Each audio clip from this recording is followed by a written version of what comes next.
പ്രിയപ്പെട്ടവരെ, നമ്മൾ ഓരോ ദിവസവും ഉണർന്ന് എഴുന്നേൽക്കുമ്പോൾ എന്തെങ്കിലുമൊക്കെ നമുക്ക് പ്രതീക്ഷിക്കാനുണ്ടാകും അല്ലേ? ആ ഒരു പ്രതീക്ഷയോട് കൂടിയാണ് നമ്മൾ ആ ദിവസത്തെ വരവേൽക്കുന്നത്. ശരിക്കും ആ പ്രതീക്ഷ വേണം. എന്നാൽ മാത്രമേ നമുക്ക് ആ ഒരു ദിവസത്തിന്റെ ആ ഒരു പകലും ആ രാത്രിയും കടന്ന് അടുത്ത ദിവസത്തിലേക്ക് സഞ്ചരിക്കാൻ സാധിക്കുകയുള്ളൂ. ഞാൻ പറഞ്ഞു വന്നത് ശുഭപ്രതീക്ഷകളാണ് നമ്മളെ മുന്നോട്ടേക്ക് നയിക്കുന്നത്.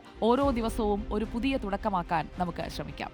നഷ്ടപ്പെട്ടത് ഇന്നലെയെ ഓർത്ത് വിഷമിക്കാതെ തിരുത്താൻ കഴിയുന്നതൊക്കെ തിരുത്തി മുന്നോട്ട് നമുക്കങ്ങനെ പോകാം. കഴിഞ്ഞ കാലത്തെ തെറ്റുകളിൽ നിന്നൊക്കെ പാഠങ്ങൾ ഉൾക്കൊള്ളുക, അവയെ വിട്ടുകളയുക. കാരണം അത് നമ്മളൊരു ലഗേജ് പോലെ കൊണ്ടു നടന്നിട്ട് ഒരു കാര്യവുമില്ല. ഏറ്റവും വലിയ ശത്രു എന്ന് പറയുന്നത് അതൊരു വ്യക്തിയല്ല, അത് നമ്മുടെ മനസ്സിൽ തോന്നുന്ന നിരാശയാണ്. ആ നിരാശയ്ക്ക് നമ്മുടെ മനസ്സമാധാനം തന്നെ നശിപ്പിക്കാൻ കഴിയും. അതുകൊണ്ട് പോയ കാലം, പാസ്റ്റ്, അത് നമുക്ക് മാറ്റാൻ ഒരിക്കലും പറ്റില്ല. നമ്മൾ എത്ര ശ്രമിച്ചാലും പറ്റില്ല.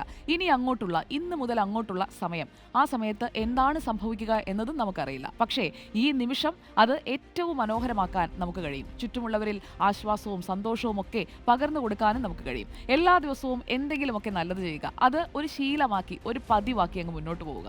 മനസ്സ് സുന്ദരമായാൽ കാണുന്നതെല്ലാം സുന്ദരമാകും. ജീവിതം എന്ന് പറയുന്നത് അതൊന്നേയുള്ളൂ, അത് നൈമിഷികമാണ്. വിഷമിച്ചും ദുഃഖിച്ചും പിന്നെയും പിന്നെയും ജീവിതത്തെ ചെറുതാക്കി കളയാതിരിക്കുക. സന്തോഷത്തോടെ, ചിരിയോടെ ഇനിയുള്ള ദിവസങ്ങളെ നമുക്ക് വരവേൽക്കാം.